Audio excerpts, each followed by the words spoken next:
Sir, inyo ba nabalitaan itong kaso daw po na dinismiss ng Manila RTC, yung planting of evidence case against Mayo et al. Ito nga'y may Mhm. kaugnayan pa rin doon sa inyong inimbestigahan po na inyo rin po napanood na CCTV footage kung saan may nagfe-fiesta nga ng mga pulis, kanya-kanyang hakot ang shabu eh. Tama ka diyan, Ted, no? Nakakagulat nga itong desisyon ng korte na kung saan ay dinismiss yung kaso, no? But kami talaga, ako at ang 10 ng aking kasamahan sa komite ay nalilito, no, dito sa dismissal na ito dahil apparently ang kanilang dinismiss nila due to technicality, no? Meron daw pong incomplete details of the information in the charge sheet, no? At nakakalito dahil unang-una si Mayo kinasuhan nila ng planting of evidence.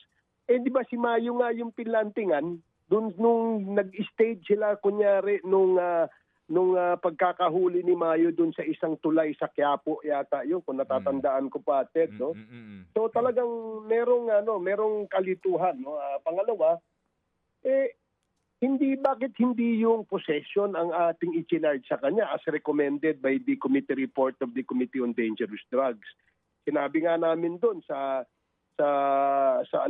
aming rekomendasyon sa committee report na filean sila ng kasong possession, no? At dahil ito ay 1 toneladang droga, pero wala doon sa mga ipinail na nagsasabing sila ay may possession ng ganong karami.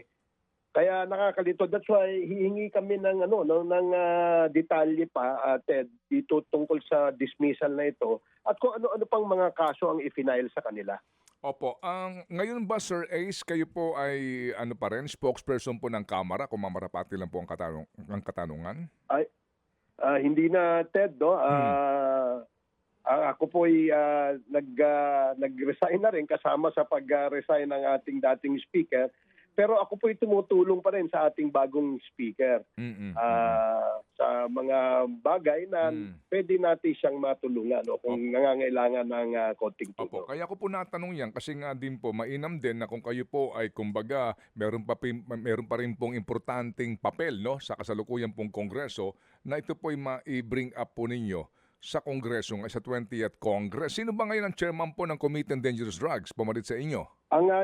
Ang chairman ng 20th Congress sa Committee on Dangerous Drugs, si Congressman Keith Flores ng Bukidnon. At I will bring this up to him kasi nga naghihintay kami ng mga dokumento at information tungkol dito sa dismissal na ito. Nakatutok dito si Congressman Keith Flores. In fact, sabi nga niya, bakit kailangan nating tingnan ulit ito? At base dun sa ating recommendation, tingnan din natin kung ano ba yung nasunod doon sa ating rekomendasyon. Base sa 6 o 7 hearing yata ng aming komite na ginawa noong 2024. Mga kapatid, brothers and sisters, saan ka pa? Dito na tayo sa totoo. Dito na tayo sa True FM. Mga kapatid, mag-subscribe and follow po kayo sa social media accounts ng True Network PH. Yan po kami. Hanapin nyo lang True Network PH, Facebook, Instagram, YouTube, TikTok, and podcast. Mapa-Apple or Spotify man yan, mahahanap nyo kami. Lahat ng mga napapanood at napapakinggan nyo po sa programa, nasa social media accounts namin yan. So, paano mga kapatid? See you sa social media! Dito tayo sa totoo, tunay at tapat.